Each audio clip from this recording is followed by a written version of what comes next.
Hello Earthlings, how you doing? Welcome to First Contact Radio. Let's jump into our cosmic weather for today.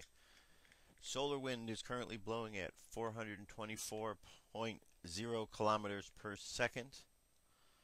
Our planetary K index is at a 1, which is quiet, expected to be no higher than a 2 in the next 24 hours. Our chance for an M-class flare and an X-class flare are both down to 1%, and our geomagnetic storm activity is very low. 1% in mid-latitudes. If you get into active or high latitudes, active storms can be up to 10%, but that's about it. And we see here, back to work after a quiet weekend with no flares of any significance. The sun went back to work on Monday morning and launched a bright coronal mass ejection into space. The Solar and Heliospheric Observatory recorded the expanding cloud during the early hours of February 6th. The source of the explosion is not yet clear. It appears to be the far side event, but first look beacon data from NASA's twin stereo spacecraft have not yet pinpointed the blast site. One thing seems sure: the cloud is not heading for Earth. Its northern trajectory is carrying it mainly out of the plane of the solar system and away from the planets. Stay tuned for updates here. Now, moving right along, astrologically, our sun is going to be in the same sign for another 2 weeks, a little less than 2 weeks, and it is in the sign of Aquarius. Aquarius, the water bearer. So we're dealing with the emotion or the energy of water, how water moves, things of that nature. And that is where the sun, the energy of the sun, is kind of affecting things in that way, consciously and subconsciously. We could see we're in that in-between phase, going in between Cancer and Leo. So we're right in between. Tomorrow we're going to be a full moon in Leo. But today we're in that in-between phase. So a lot of emotions may be tying out. If you had emotions over the weekend you were dealing with, things of that nature, you're still dealing with them today as the energy moves, as the emotional energy moves and flows into something that is going to be a bit more powerful and be, shown in another way other than an emotional way. So today's kind of a day to assess how that energy, that subconscious emotions and feelings that have been bottled up, how it's going to be expressing itself as it continues to move forward from the watery into the fiery.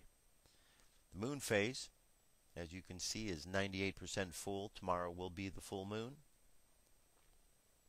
And our dream spell for today is the red rhythmic moon. Red rhythmic moon guided by the moon. The phrase is: I organize in order to purify, balancing flow. I seal the process of universal water. With the rhythmic tone of equality, I am guided by my own power doubled. And it is a galactic activation portal day, so be aware of that. On the Gregorian calendar, it is February 6th, 2012. So I hope you had a good weekend, Super Bowl weekend. We all, had an opportunity to participate in that and other things taking place this weekend. Now we are back, and news as usual. So I'm going to start things off. Dirk's not with us here today. Nonetheless, we are going to start things off in a controversial way, as always. And this is Blueprint for Truth. What about, building number 7? Now, I played this before. However, I like to play it to remind you, because 9/11 was not the job that they said it was. 9/11 was definitely an inside job. Now, what does that mean, inside job? It means someone on the inside had an awareness of what was going on, and the event was either allowed to happen or assisted in the process of happening. because with the force, the military force we have here in this country, there's no reason why anyone should have gotten by us. Now, if you want to talk about Ron Paul's foreign policy, and then in regards to 9/11, perhaps if our troops weren't overseas all around the world and they were here in this country, maybe they wouldn't have gotten by and been able to bomb any targets here in the United States of America, if you want to look at it from that perspective. So that might have been a good thing for us to have our troops here rather than somewhere else. They could have defended us. Because meanwhile, as we know, the amount of military we did have here at that time obviously wasn't enough to handle those terrorists, the hijackers. They were way too much to overwhelm. They overwhelmed our military, and it's too bad. I thought we had more of a powerful fighting force than that, but apparently only it takes is what, about 18 Arabs to come out of their caves with some box cutters, and there we go. So that's what it breaks down to. Anyway, this is video 9/11 Truth. It's a really good video. I think that's important for you to be aware of. If you haven't already seen it, now is your chance. I'm going to shut up and play the video now.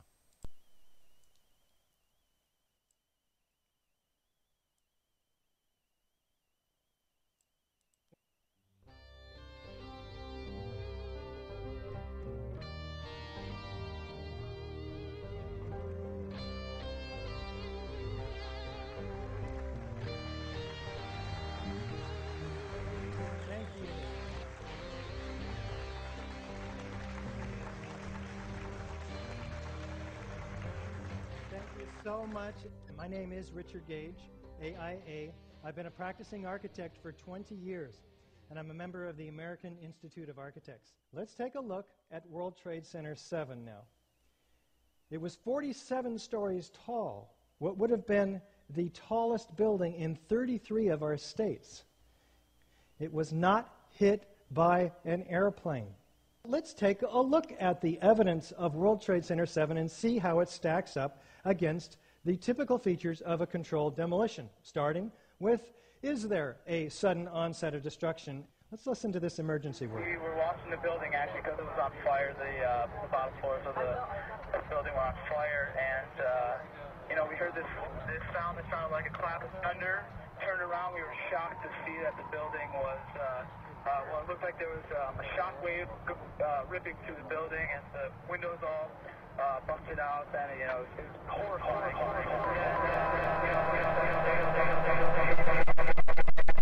The building followed after that, and we saw the building crash down all the way to the ground. Do we have a straight down symmetrical collapse into the building's footprint? Let's listen to Dan Rather narrate this collapse for us as we take our first look at the collapse of Building 7. Now we go to videotape the collapse of this building.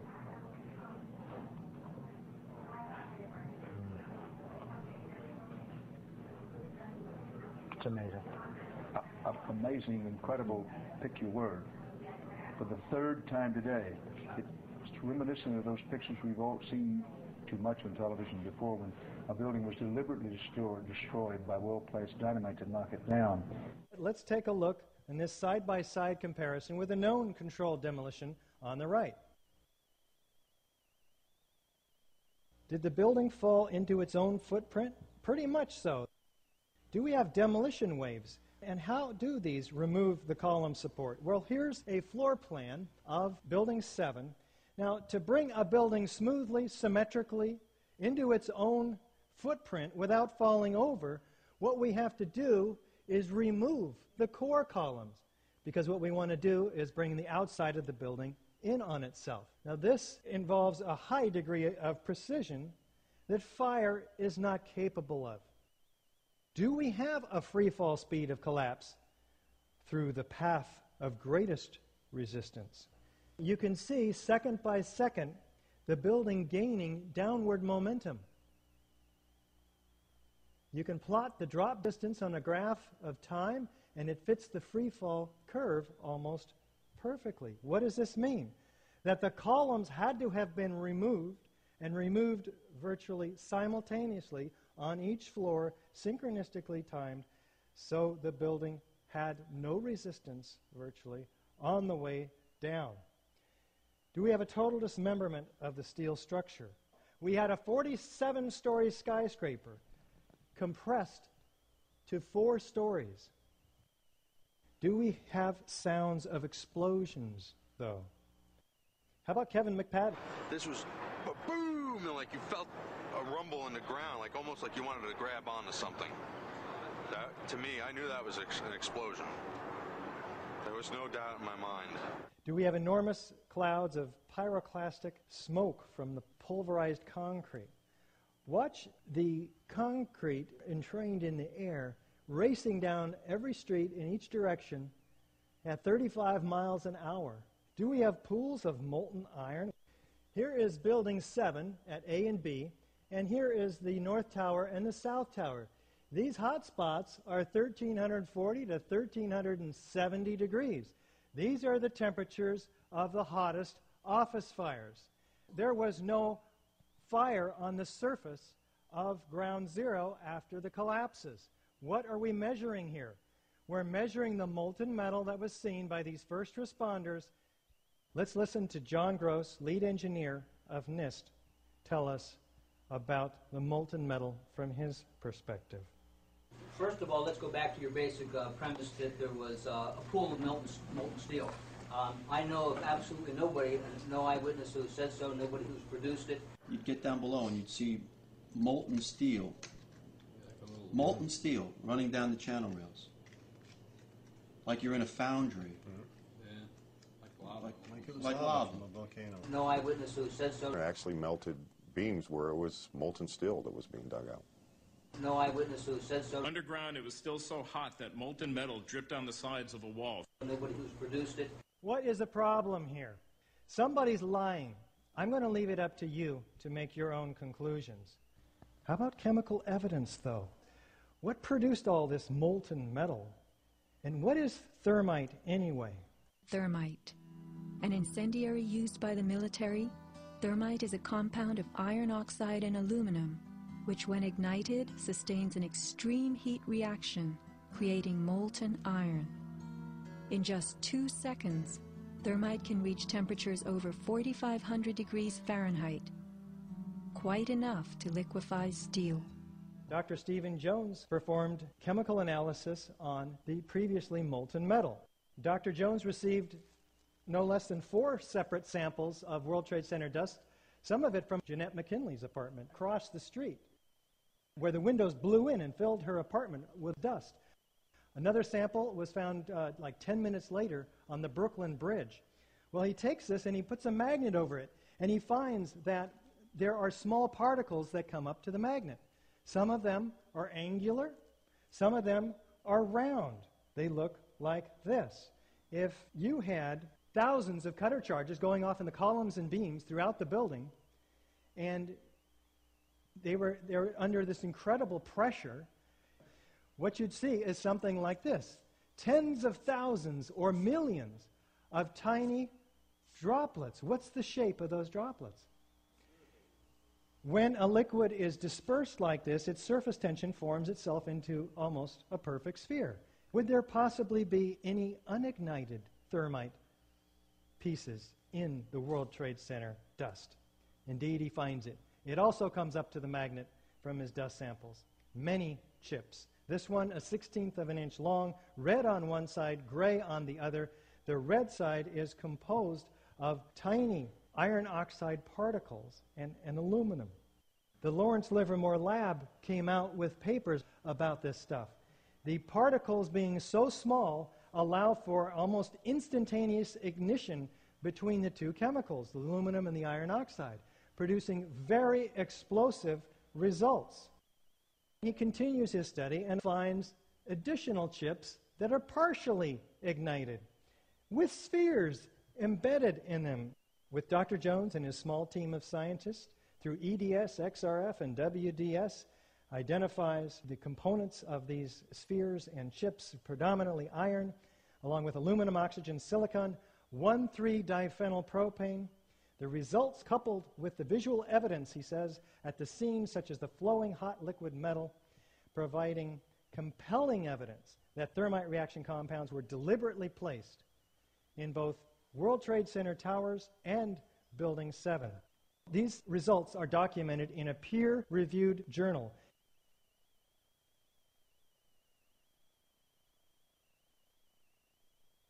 Let's listen to what FEMA did conclude, because it is interesting. Evidence of a severe high-temperature corrosion attack on the steel, including rapid oxidation, sulfidation, and subsequent intergranular melting. Very interesting. Remember, office fires don't melt steel. What melted this steel? Capable of turning a solid steel girder into Swiss cheese, like this former wide flange column from the structural steel in Building 7. Now, they document this very carefully in their Appendix C. I believe we've shown that Building 7 matches all of the features of controlled demolition in the classic sense. Thank you so very much.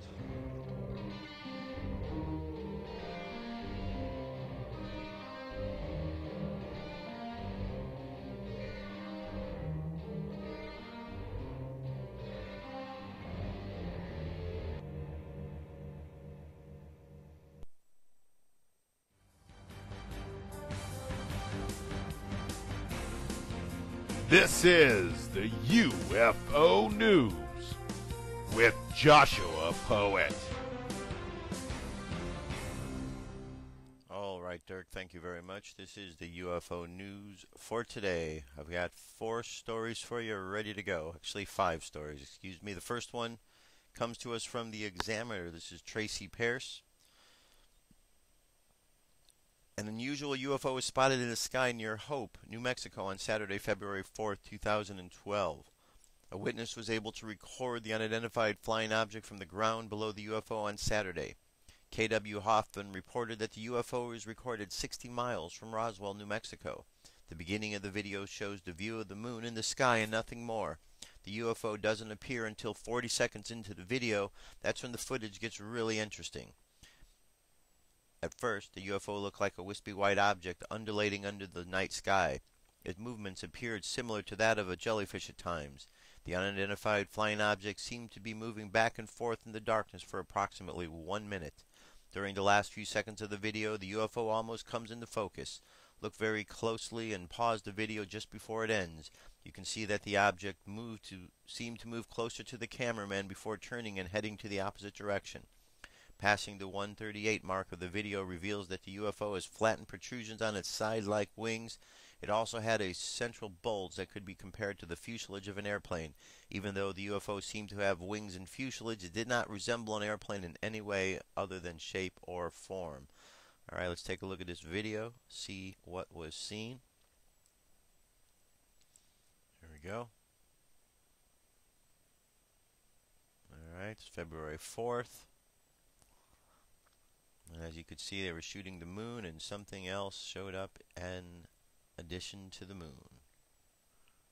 And they said 40 seconds in, starts to get interesting. Okay. There's our moon right there. Move it along. There we go. We should start to see something. Alright, there's the other object in question. Moving along, and it says as it gets closer we'll be able to see the more flattened look to it. Alright, we can see, there we go, a little bit better view of with the wings that are described. Alright.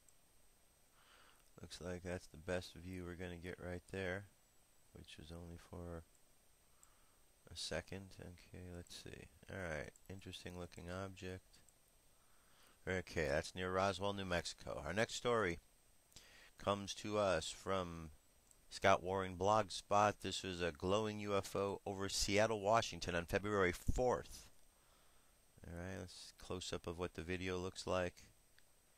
Story goes on to say the person said he only had seen a UFO for a few minutes and didn't have a tripod, but the digital eye does not lie, and we can make out a UFO that is morphing. He states, I caught the UFO through a binocular lens and a camera. It was in Seattle, between Harbor Island and Ballard. I would say it was hovering.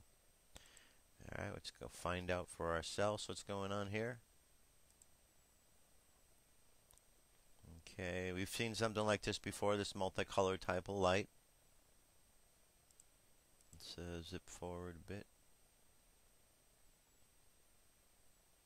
Okay, this one doesn't appear to be doing anything different other than the same form, but if you recall, we've seen a number of UFO sightings like this.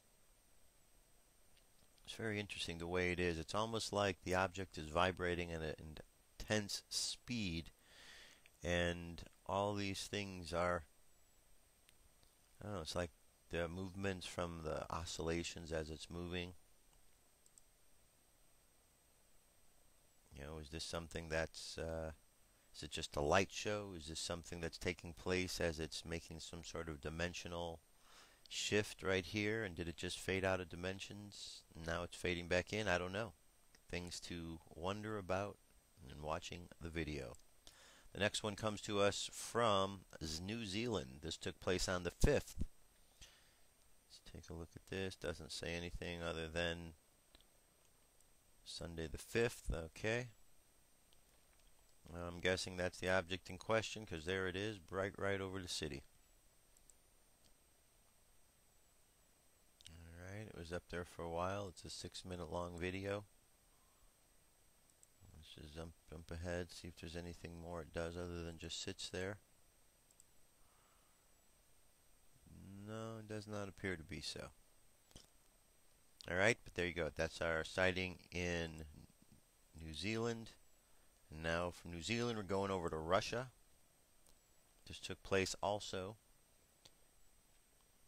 It says Halit Safin, a famous photographer in Ufa, took video of an unusual glow. He phoned a friend and said that the sky above the street in Green Grove, Kutiana, hours from 8 in the evening, flickers something unusual. Okay, let's find out.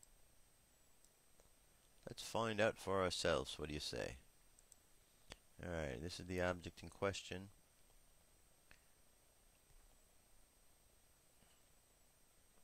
Alright, it seems like there's more than one strange little flickering indeed going on, and look at that, it just disappeared.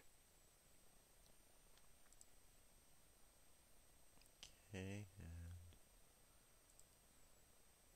and now we got 2. How about that? Now we got 4. It's multiplying. Alright, that's our UFO sighting over Russia. And our last story comes to us from UFO Digest. This is James Gillian's 7 Steps to Positive ET Contact. This is by John Kelly. On this week's episode of UFO Mountain, James Gillian describes 7 steps to positive ET contact. This weekly online UFO documentary series explores ET contact at the SETI Ranch and the reported UFO base inside of Mount Adams. A renowned UFO photographer and contactee, James Gillian, is the founder of Enlightened Contact with Extraterrestrial Intelligence, SETI. SETI has facilitated contact events for thousands of people from around the world at the ranch facility near Mount Adams, Washington. In his exclusive camera assignment, James Gillian outlines 7 steps to positive ET contact on UFO Mountain. In order to make a positive contact, we have to rise to the occasion. We have to have an open mind, a loving heart, and pure intent.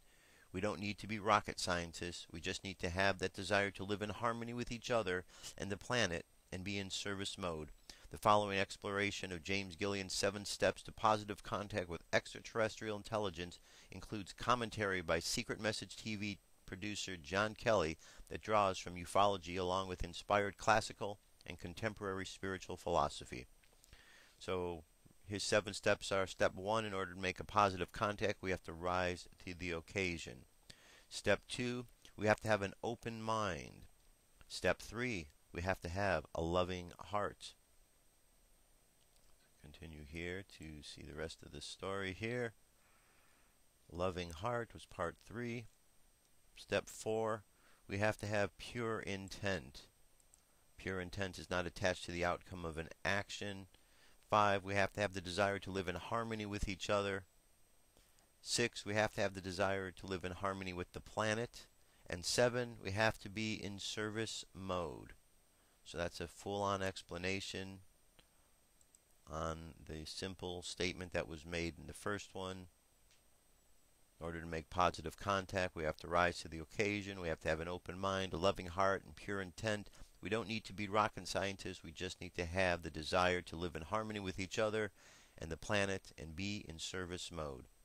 And there you have it. There's our UFO news for today. I'm going to jump away to a song. I'll be back momentarily. What if our government was responsible for some of the greatest crimes against this nation? Would you really want to know? These are big questions, but these questions deserve answers. It's time to demand the truth. People shouldn't be afraid of their governments. Governments should be afraid. 9/11 was an inside job. Kennedy was killed by the CIA. Jimmy Carter saw UFO. Answers to secrets you need to know. So wake up, wake up, wake up, wake up. Wake up, wake up, wake up. Wake up, wake up, wake up, wake up. Wake up, wake up, wake up.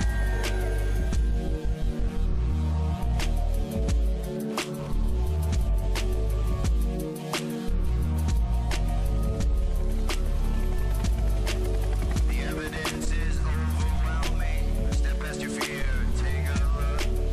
Illuminati lies keep growing, but they're losing from your eyes. And wake up, wake up, wake up, wake up. Wake up, wake up, wake up.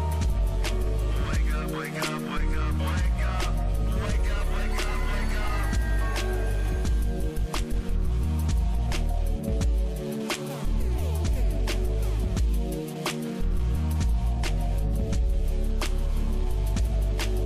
What would our founding fathers say if they were alive today?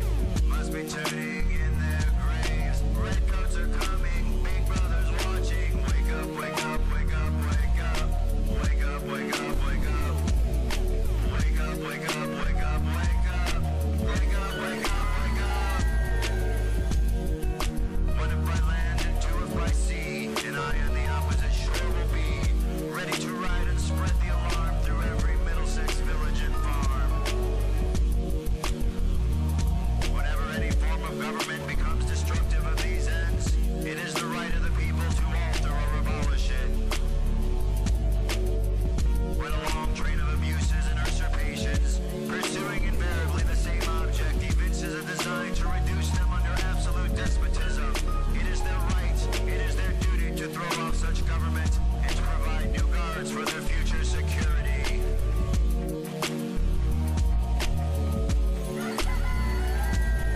Wake up, wake up, wake up, wake up.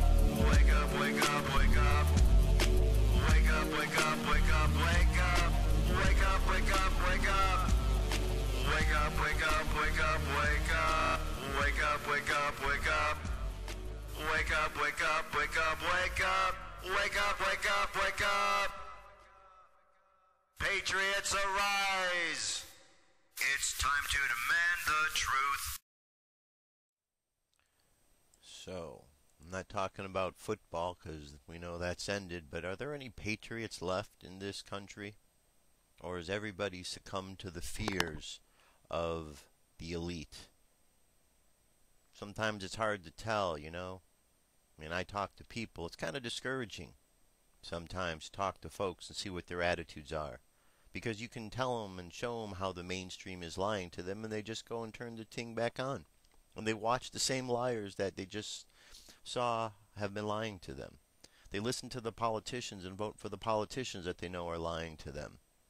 And they believe those who are telling them that the false flag events are really real events. I don't understand why. People are supposed to be smart in this country, but it seems like common sense just goes out the window every single day with all sorts of people. You can meet them. You walk down the street. It can be very discouraging, can it? To find all those who just give up so easily. I think most Americans these days don't really have the courage of or conviction of the founding fathers. We should be grateful that those men had the courage and conviction, because left in the hands of Americans today, what they created is falling apart, because the people living today don't have the same integrity that the founding fathers once had. If they do, prove me wrong, because I'm not really seeing a lot of patriotism out there. I'm not really seeing a lot of support that this is the right thing to do, support the Constitution.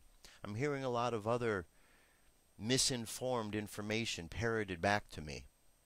But I'd like to hear real thoughts from people, as opposed to just parroting back what you've been told, like the sheeple that you're being taught to be.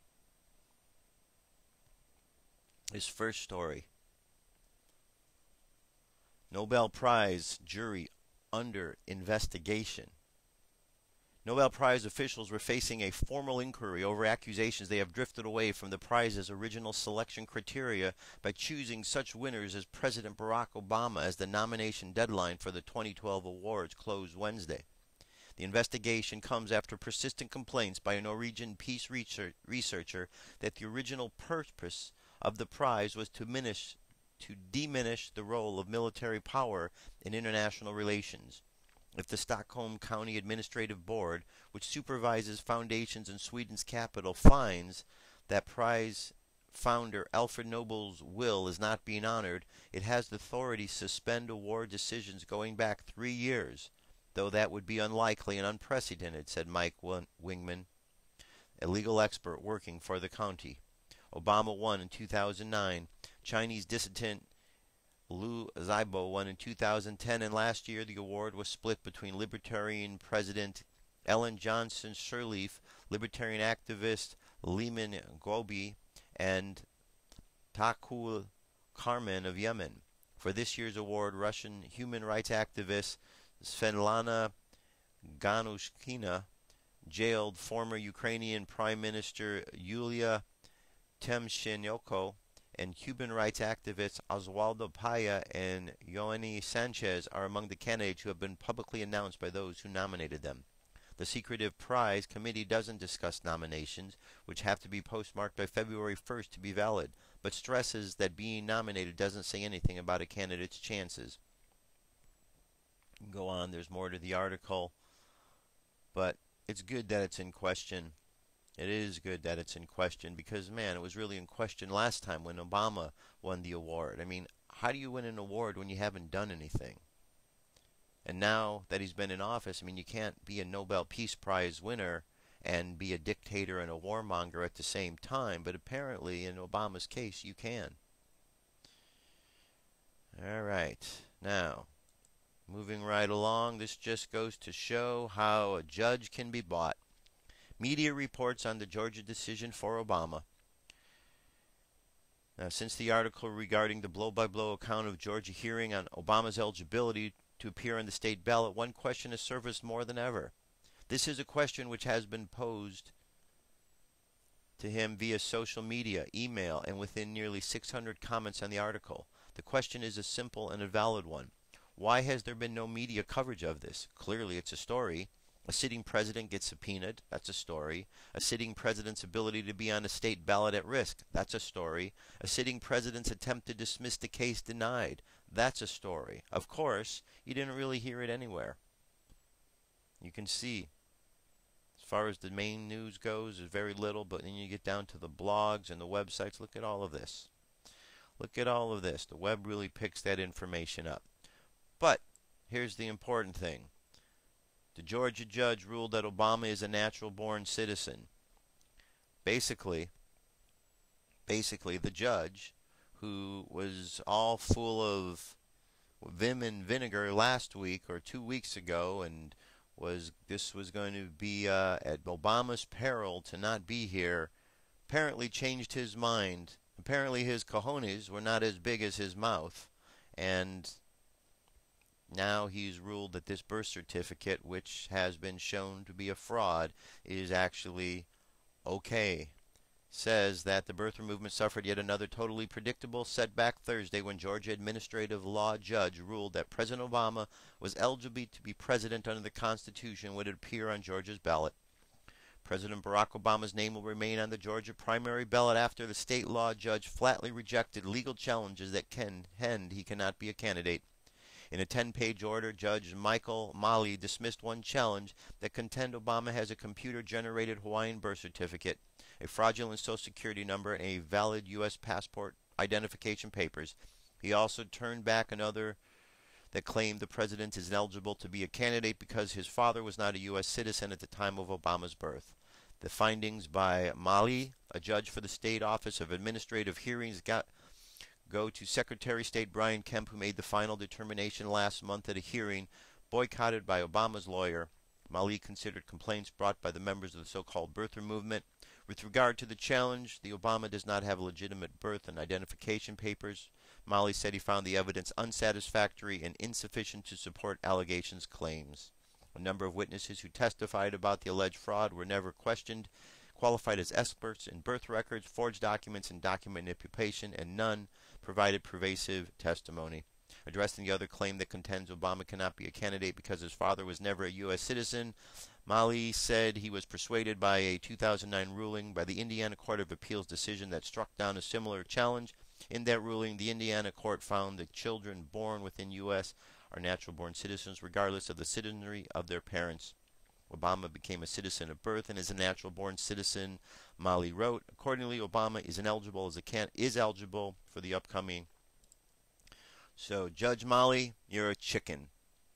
So, your cojones were a lot bigger than your mouth, and now you can't back it up. Apparently, someone got to you and talked to you. So, way to go, Judge. Way to show the country that you are fair and impartial and that you're going to listen to the case. You just set back the legal system years with your decision. So, go home and don't show up for work anymore because you're a disgrace.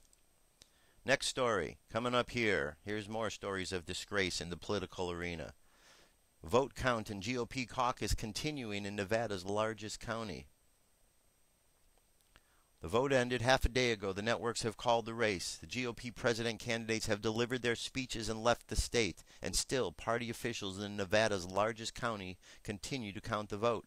We are going to get this right, Clark County Chairman David Gibbs told the Las Vegas Sun today. If it takes us a little bit of time to get it right, we're going to take the time.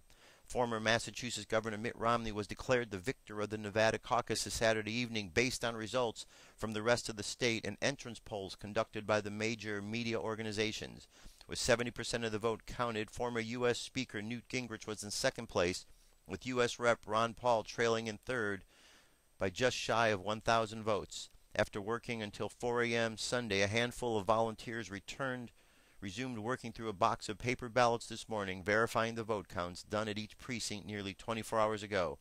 County party officials were unwilling to release the numbers from the precinct counts until each ballot was certified, and they are doing it all by hand. We want to make sure the count at the precinct was accurate, Gibbs said. With just half of the vote counted, officials already discovered some discrepancies. In some precincts, the number of ballots did not match the number of voters who signed in to participate in the caucus. Gibbs said the ballots in these precincts are being set aside so officials can decide how to deal with the problem. He declined to estimate how many votes were in question.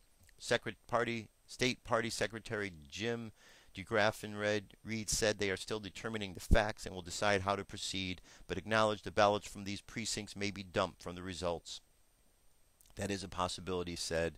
The mismatch prompted U.S. Representative Ron Paul's campaign to complain about the lack of process and poor-run locations.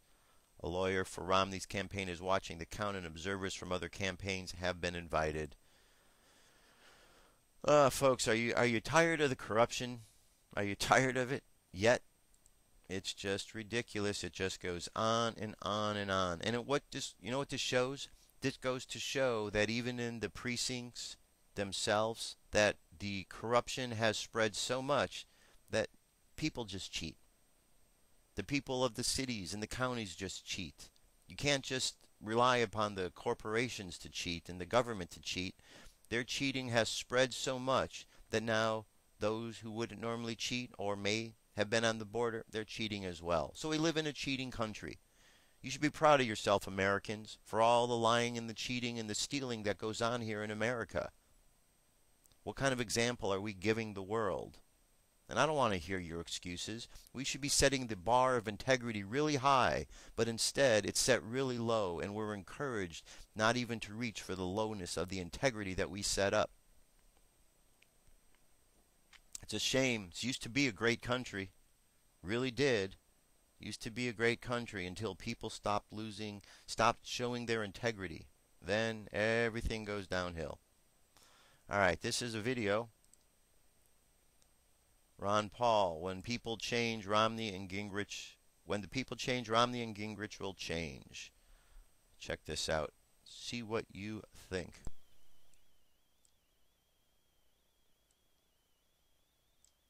This year's race for the White House came into clear focus this week as President Obama got his best economic news in months, and Mitt Romney secured his claim to the nomination with back-to-back landslides. That big win in Florida Tuesday and yesterday in Nevada, with about 70% of the caucus vote counted so far. Romney's at 48%, Newt Gingrich has 23%, and right on his heels, Texas Congressman Ron Paul, and he joins us now. Congressman Paul, thanks for joining us this morning. Thank you. Good to be with you. You know, you're in third place right now, fighting for second in Nevada, but you did come in second in 2008. It must be hard not to be disappointed by not having that secure yet. Well, you know, the votes aren't all counted yet, and there seems to be a bit of chaos out there, even though it was a small caucus vote. There was a lot of confusion.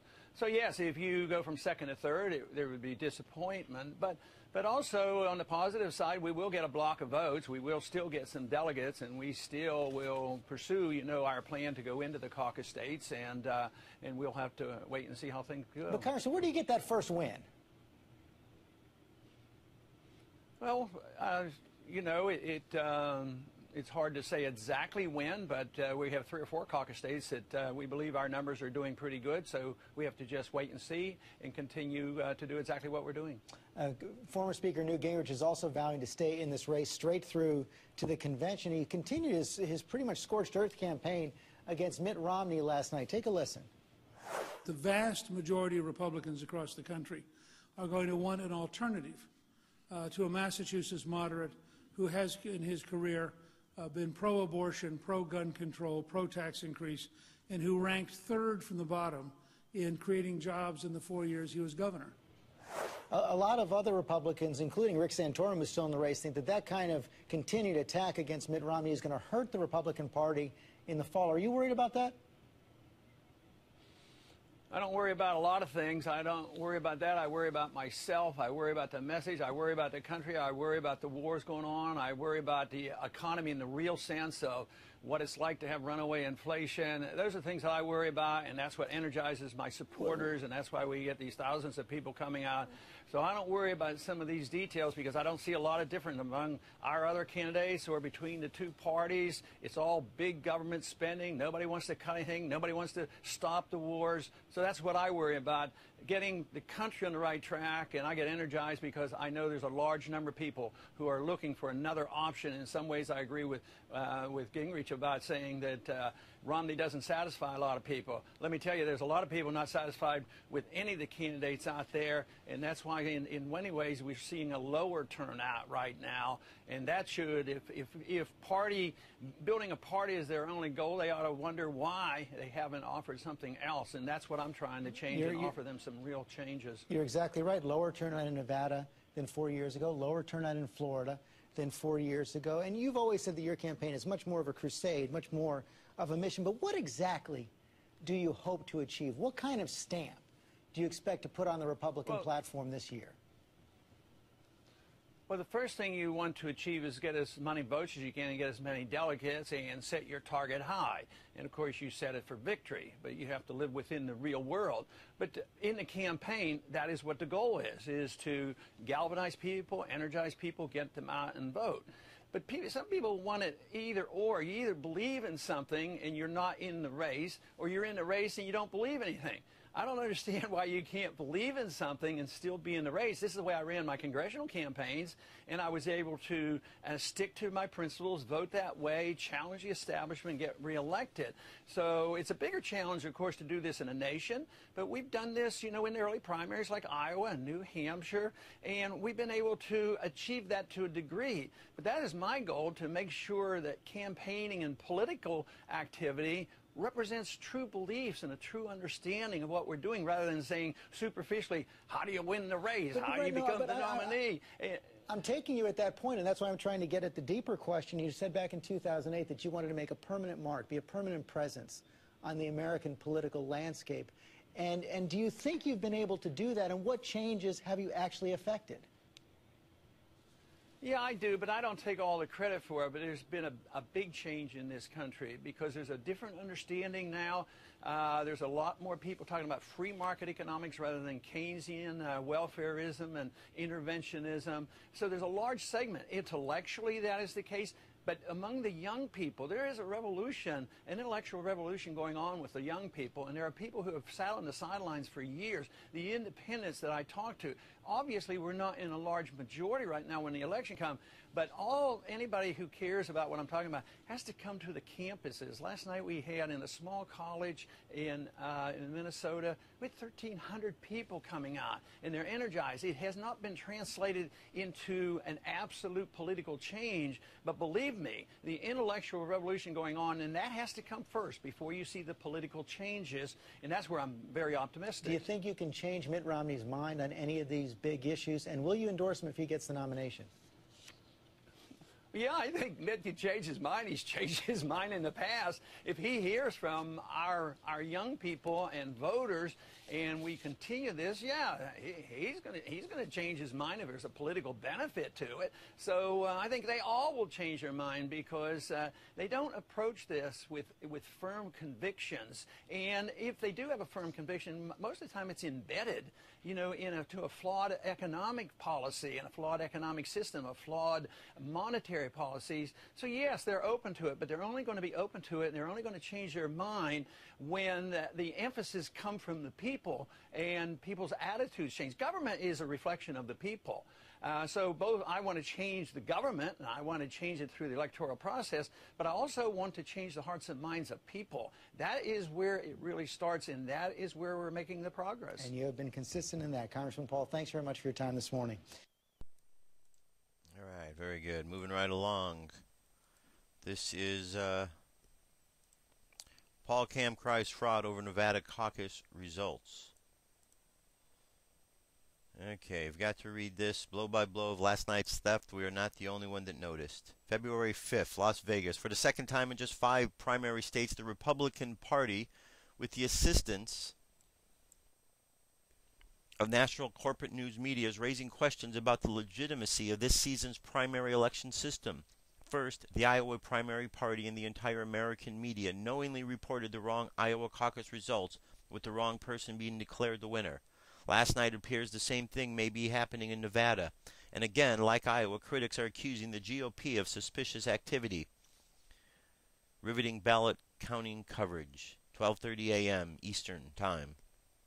For 5 minutes, CNN sat in silence as the Republican precinct captain shouted out each vote, while dozens of tabulators sat nearby, keeping a track unfolding one sheet at a time. The man yelled, Ron Paul, Mitt Romney, Ron Paul, Mitt Romney, Ron Paul, Newt Gingrich, Ron Paul, Mitt Romney, Ron Paul, Newt Gingrich, Ron Paul, Mitt Romney, Ron Paul. And then it goes on. Let's continue on here.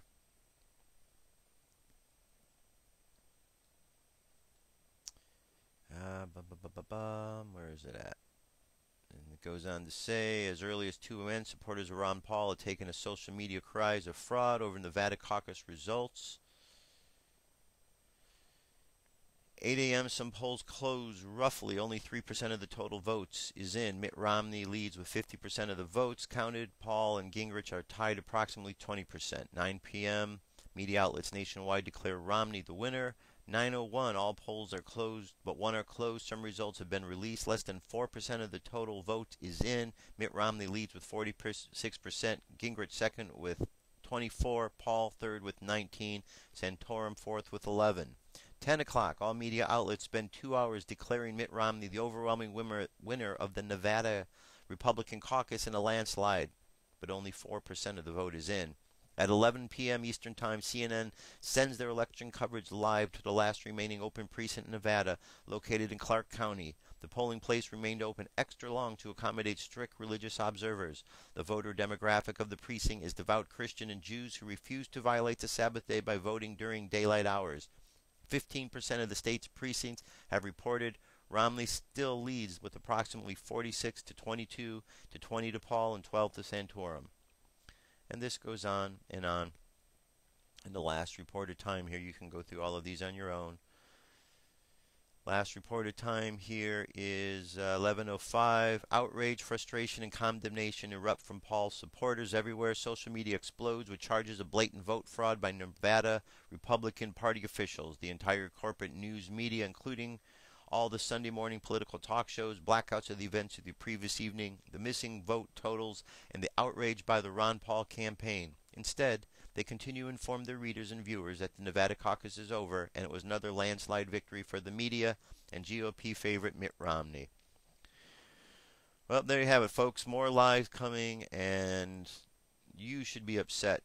If you're an American citizen, you should be upset, but I know a lot of you aren't, because you can't be bothered, because your lives are too busy doing whatever it is you're doing.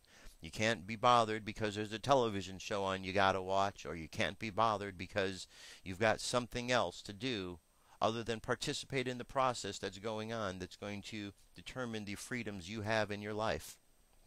It's a shame that apathy has taken over your lives as much as it has. It really is. Because perhaps if you participated a little bit more and paid a little bit more attention, you might actually know what's going on, and then you won't be complaining later on that these things are going on and how did this happen. It happened because you're sleeping and not paying attention. That's how. Here's a video. 58% landslide. Ron Paul wins Adelson late hour caucus. Listen to what this is all about. This works out in Ron Paul's favor when you've got a caucus state. You've got 2 more caucus states coming up February 7th, and I'm going to bet that Ron Paul's going to do well. Yeah, he's got some fervent supporters. All over our Twitter timelines tonight. You heard him, yeah, thank you, Goldie. You heard him in the live caucus that we had, the late live caucus that we had here on CNN, and we're going to go back to our, thanks again, Goldie, we're going to go back to our Paul Steinhauser, who is getting some results from that caucus now, finally, and once they believe in this count is over, then we'll get all the final votes in Clark County, 100%, and we can report them. Go ahead, Paul Steinhauser. Yeah, Don, it is finally over. It took 2.5 hours, and I'm hearing myself in my ear, so I'm going to take my IFB out.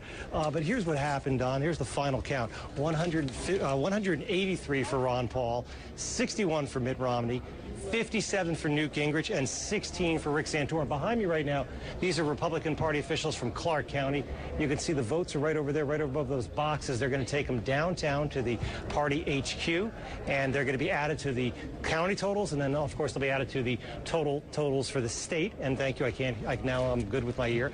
And Donna, this is one crazy caucus. As you know the backstory here, this was for Orthodox Jews, Seventh-day Adventists, and others who could not take part in the caucuses throughout Clark County earlier in the day because of the Sabbath. They had to wait till the sundown.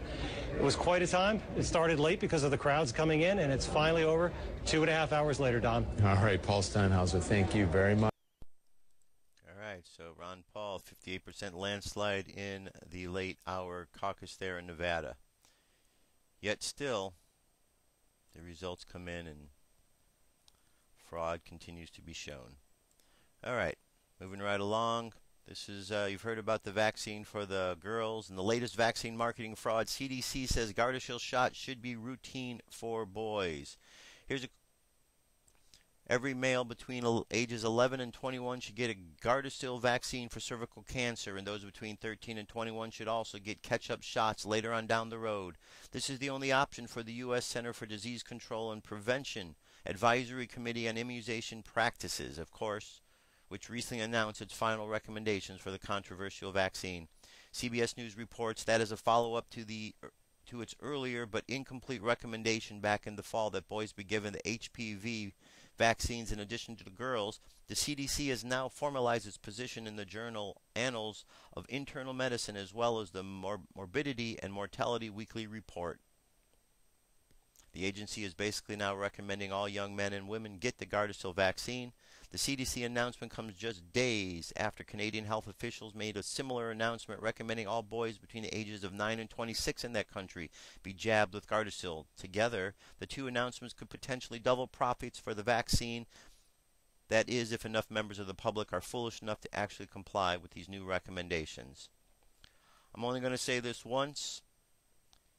You've heard it on this show. You've heard it enough times about vaccines. If you as a parent give this to your child and your child drops dead on the spot, have people have done, it's your own fault.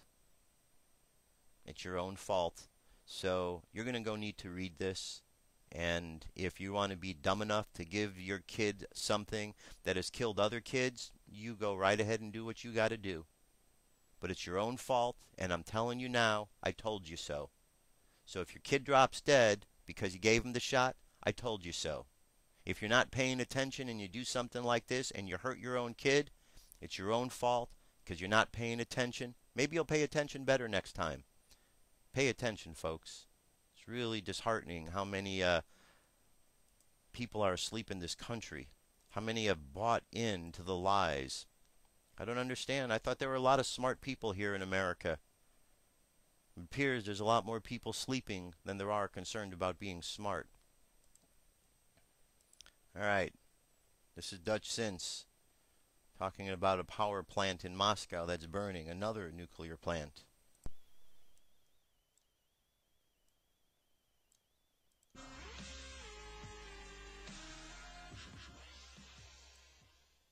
Hey everybody, Dutch Sense here.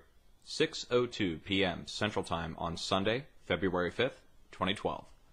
And the breaking news that just hit on Reuters today, a nuclear power plant in Russia has caught fire. It's a 60-year-old atomic reactor, okay, and they're saying the basement of the building has caught on fire. Now, there were some pictures of this that were put down below here, but the video that they put below is a Russian nuclear submarine catching on fire. Okay, so you can't look at this video and know what you're looking at here in this story. There are two unrelated things put down below, and you have to wait for the video to play all the way through, and then this pops up, right? So the video that plays right off the bat is not the video of the fire that's occurring, but giant fire at a 60-year-old nuclear atomic reactor, okay, and it was at the Theoretical Experimental Physics buildings in Moscow directly. Now, they're saying there's no threat to fissile materials. However, Greenpeace Russia is saying this is extremely dangerous and should not have happened at all. There are no pictures of it yet. So we need some kind of confirmation on this. Of course, it's Russia. We're not going to get any kind of video out of there on YouTube, I don't think. But here you have it. Another nuclear power plant issue. That makes 3 this week. Byron, Illinois, up near Chicago. San Onofre nuclear power plant near San Diego, California, and now at the Experimental Physics building in Russia. All right, folks, what's going on with all the nuclear stuff? But don't worry, it's okay. It's okay. Of course that's what they say, because they don't want to be embarrassed. But just keep believing. Just keep believing this. Listen to the mainstream news. They'll tell you what to believe, and just keep following that. Don't think for yourself. It's dangerous to think for yourself. Don't try that. Just listen to what the mainstream tells you. Stay asleep, folks. Here's another story, last one. Senate to vote on bill that could kick TSA out of airports. Federal agency would be forced to consider applications to remove TSA screeners. All right. Following House approval of the measure on Friday, the Senate is set to vote on the legislation that would allow U.S. airports to replace TSA workers with screeners from private companies, a move that could spell the beginning of the end for the highly unpopular federal agency's role in airport security. The U.S. agency must allow airports to switch to private companies for screeners unless it can show that the move wouldn't be cost effective and would be detriment to security according to the legislation, which if passed will go to Barry Soetoro Obama for his signature, reports Business Week. They've been trying to force the door open for several years. Jeff Prince, a Denver-based consultant who written a book on the aviation security, said of U.S. lawmakers, it reverses the burden of proof. It is definitely trying to checkmate the TSA. At the height of the anti-TSA drive in late 2000, which coincided with the full national body scanner opt-out day, a growing number of airports such as Orlando, Sanford International began to exercise the right to replace TSA workers with private screeners. Well, that's a little victory there, that people are at least paying attention in that regard, and hopefully we'll get these terrorists out of the airport. That would be a start. That would definitely be a start. All right. Now let's get away from all of this disappointment of what's going on in the world and the nonsense of the world, and let's go over and end things up with a nice, quiet, peaceful meditation. How about that?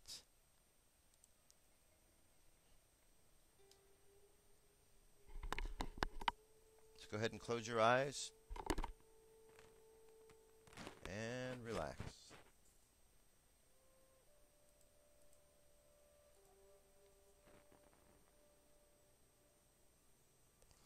All right. I'd like you to imagine that you are standing out in the middle of a field. And as you're in the middle of the field,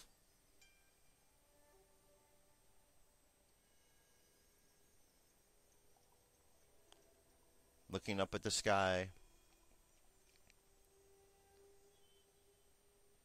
you realize the abundance available in the universe.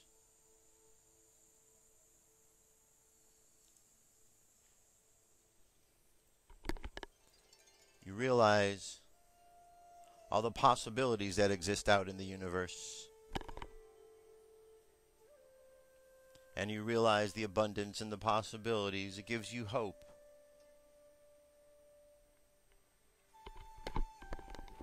And you realize that even though there are dark clouds that gather, there is more brilliance and abundance available. And eventually the winds of change blow, and the dark clouds move away and the sun shines bright. Imagine, my friends, the sun shining bright in your life and the darkness dissipating. Imagine all your chakras are activated, starting with the chakra at the bottom of the spine. The color is red. Let the energy raise up to the chakra above it, orange, right at the belly button. And from there higher, just below the rib cage, imagine the color yellow. From there, right at the heart chakra, imagine the color green. From the green heart chakra, bring the energy up to the throat, imagine the color blue. And finally, from the blue throat chakra up to the third eye, imagine the color violet, and then up to the crown chakra, top of your head, imagine the color indigo, and the light continues on up into the cosmos, bright white light.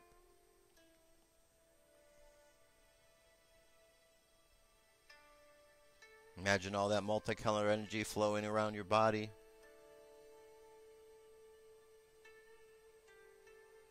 Imagine it overflowing so you can see that line of light around your body, your spiritual armor.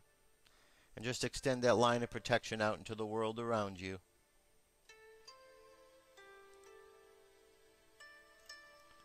And last, let's just send a beam of love all around the world, right from the heart chakra. Imagine the color green, bathing the planet in green light. And with that, let's bring our energy and attention back to the present moment on the count of 3. 3, coming back to the present moment filled with confidence. 2, coming back to the present moment filled with faith. And 1, coming back to the present moment happy, healthy, and whole. Happy, healthy, and whole. And there you have it, my friends. Another show has come to a conclusion. It's been a pleasure, as always. Thanks for participating. I'll be back tomorrow with more news and information. Till then, be safe. I'll talk to you soon. Peace.